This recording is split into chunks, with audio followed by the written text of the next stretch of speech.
Binigyang kaalaman naman na ang ilang mga motorcycle riders para maprotektahan ang kanilang mga sarili mula sa kalakaran ng iligal na droga. Ito'y bilang bahagi ng pagdiriwang ng International Day Against Drug Abuse and Illicit Trafficking. Si Ryan Desiges sa sentro ng balita. Mag-iisang dekada ng delivery rider si Joseph. Sa loob ng ilang taon sa kanyang hanap buhay, aminado siyang di niya alam ang gagawin sa oras na malasin at makapag-deliver ng ipinagbabawal na gamot o droga.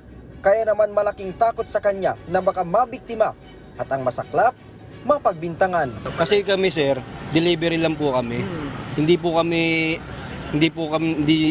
siya nanggagaling sa yung kami taga-deliver, taga-kuha lang po kami ng mga item. Kaya hindi po namin alam kung anong laman po ng mga item. Kaya po kami, wala po kaming alam kung ano po yung di-deliver namin. Basta kami, i-receive lang po namin, may nag-receive, ganun lang po kami. Pero ngayong araw, ang pangamba ni Joseph, papalitan ng kaalaman para tiyak ang kanyang kaligtasan. Sasalang kasi sila sa isang seminar o ang Riders Against Drugs. Dito ay ituturo sa kanila kung ano ang tamang gagawin sa oras na makapag-deliver ng kahina-hinalang parcel at iba pang may kaugnayan sa RA 9165.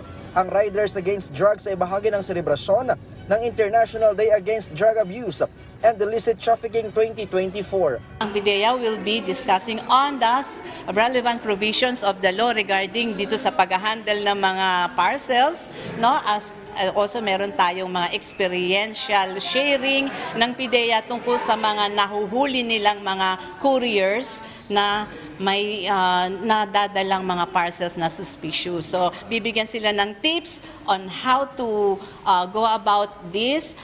Itong araw na to is actually a blessing para sa, hindi lang sa QC kundi for our nation dahil we wanted to raise the awareness na yung mga riders na companies or mga courier companies natin nagagamit kasi against illegal drugs. Bago ang seminar ay nagsagawa muna ng motorcade kaninang umaga na dinaluhan ng iba't ibang ahensya ng pamahalaan, LGU at mga delivery riders.